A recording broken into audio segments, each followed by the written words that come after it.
Hi, kumusta po kayo? Ako nga pala si Joven, isang OFW sa Kuwait. At kung wow ka pa lang sa aking channel, huwag mong kalimutang i-click ang subscribe button at pakihit na rin ang notification bell down below para lagi kang updated sa aking new uploaded videos. In this video ay share ko sa inyo kung ano yung dry cat food at wet cat food na kinakain ng aming mga alagang pusa dito sa Pilipinas.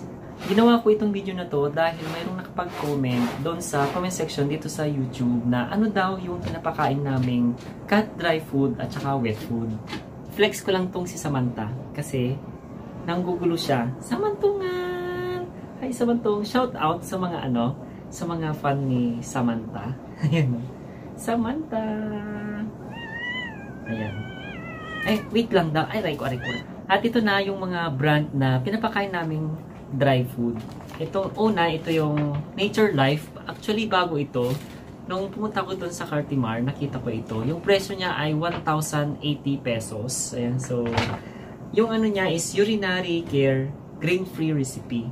Grain-free siya, so wala siyang corn, tapos wala siyang artificial colors, at wala rin siyang artificial flavors.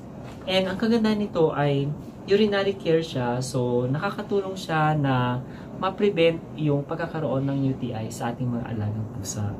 At pinili ko itong cat dry food na to dahil sabi ng tindera na fast moving siya. Ito yung pinaka-most na binibili din ng mga nag-aalaga ng pusa dito sa Pilipinas. Ang kagandahan nito ay HACCP siya, yung Hazard Analysis Critical Control Point. And so, diba nabanggit ko sa mga previous vlog ko na yung mga pag-accredited siya ng mga ganito, HACCP, GMP, mga ganon, at saka ito pa, AAFCO. Paganda yung klase na cat dry food na yon. Tapos yung content pala nito, 33% na protein and 14% na fat. So, zero siya ng grain. Yung mga corn, wet, yan, wala siyang ganon. At ito pa yung isang pinapakain namin sa kanila na dry food. Ito ay nabili namin sa Kuwait. So, ito yung Me Too. Tapos, adult cat food. Complete balance. Ayan. So, 15 kilograms siya. Tapos, made in Turkey. Tapos, ito rin siya yung mga yung accredited IAF, tsaka BAKKS. Ayan. Last na stock na ito pagkain na nila. Tapos, nagpalit kami ulit ng brand. Halos kapares lang din naman niya. Made in Turkey. Yung pangalan niya ay Reflex. Kung familiar kayo, ito yung picture. Paparating pa lang naman yung pinadala namin. 5 ganito, kalalaki, yung pinadala namin. 15 kilograms each. And so, for the meantime, ito lang muna yung pinapakain namin. Nature Life. Ayan. So, yung dating pinapakain pala namin pala sa kanila ay yung cat care. At out of stock siya. Kaya ito yung napili kong alternative na ipapakain sa kanila muna. Ipapakita ko naman sa inyo yung texture ng kanilang cat dry food. Ayan nagugutom na sila kaya papakainin natin. Nandito sila sa paligid ko. At si Zaya, Sayong, kain na kayo kungkungan? Eto na, nag-aabang na sila. Si Piuli, si Lily, at si Tino, tsaka si Selo. Dito yung maleta ko. Ayan mamaya magpa-flight na ako. Ano pa na naman 1:30. Yan. Eto si Jimmy. Tingnan nyo pag ilabas ko yung kanilang kainan, magkakagulo yan sila. Bella! Meron pala kaming aquarium dito. Nag-decide kami na maglagay ng aquarium para just in case na wala kami dito sa bahay, wala yung yung nag-alaga sa kanila ay meron sila nakikitang gumagalaw. Yan pinili ko. Diyan muna siya, ilalagay ko siya mamaya dito. Ayan sila. Magkakagulo yan sila pag ilagay ko dito. Kain muna kayo. Lunch nila ngayon. Yan. Yan sila. Kunin ko pa yung isang kainan nila. Yung ibang pusa kasi namin, ayaw ng sumama dyan na pagkain. Yeah, so, tag-iisa sila. Yan. Bakit? Wait lang. Kakain na kayo. Tapos, yung storage ng kanilang cat dry food ay nandito lang. Yan siya So, 3 beses namin sila pinapakain pala. Morning, lunch, at saka dinner. Kunin ko muna itong Ito na yung texture ng kanilang cat dry food. Ayan. So, ito yung yung luma nila na pagkain. Hinalo namin. Kung kayo pala ay magpapalit ng pagkain, ihalo nyo yung yung old na pagkain nila. para hindi sila mabigla kasi baka mag-ano sila magkaroon sila ng stomach upset. Yan. So, ihalo nyo pag kayo ay magta-transition. Yan. So, makainin natin sila. Dito na kungkungan. Ayan, Yan. Yan, dami nila dyan, di ba? Ayun, nag-aabang sila.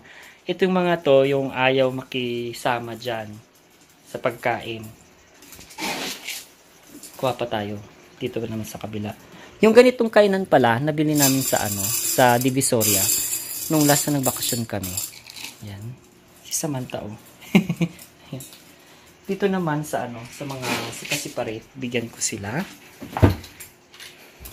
Si Beatricean. Ganyan lang. Yung maubos lang nila. Para mamayang gabi ulit sila kakain. Pag gabi pala, yung pinapakain naman namin, mix siya ng wet at saka dry food. Yan. Kain kungkungan.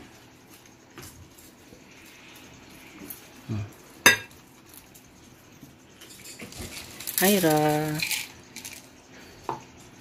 Bella, dito ikaw la. Bella, wait lang. May tubig pa itong kainan nila. Dito ka, Bella, sa baba. Ito yung ampun namin na masungit. Dito ikaw yan naawin niya yan si Beatrice. Selo! Ay, Selo. Teo. Kain na. At ito yung aming last na naampon. Si Mucha. Yung Mucha. Diyan siya lagi. Sa may sofa namin. Shine! Ay, si Time. Bigyan natin si Time. Time! Here. Jimmy! Si Jimmy pa. Bigyan ko nga itong si Jimmy. Ira! Busog ata si Ira. Si Jimmy, bigyan natin. Jimmy, here. Sa si may Guy. Guy? Yan. At ito naman yung kanilang wet food. Itong IUZ. Yung flavor, salmon and chicken. Yung nagustuhan nila. Ayan Ito yung gabi namin sila pinapakain nito. Inahalo namin sa 2 scoop na dry food. Tsaka isang ganito. Kasya naman na sa kanila. Ayan Available din pala sa aming Shopee account yung mga ibang flavors. Bisitahin nyo lang. Lovely for 20. At may mga iba pang mga products para sa mga pusa at aso. Yan. So, pakivisit na lang. Lovely for 20. Paki-follow na rin po. Thank you. At bisitahin nyo na rin yung isa pang shop namin sa Shopee. LFB Apparel. Nagtitinda kami ng oversized shirt. 100% cotton at saka expandex. Ayan, maganda siya pang regalo. Papakita ko yung mga ito Yan. Dami naming stocks. So, actually, punong-puno ito nung nakaraan. Kaka-restock lang namin. Ngayon, paubos na naman ulit. Ayan Kung gusto nyo makita yung mga designs nito, bisitahin nyo lang ang aming Shopee account. LFB Apparel. So, marami siyang mga designs. At dito na po nagtatapos itong video na ito. Kung nagustuhan mo itong vlog na ito, ay huwag mo kalimutang mag-like at pakishare na rin sa iyong social media account. Kung bago ka pa lang sa aking channel, huwag mo kalimutang i-click ang subscribe button at pakihit na rin ang notification bell down below para lagi kang updated sa aking new uploaded videos. I hope you enjoy this day. Stay humble and be kind. See you next vlog. Bye!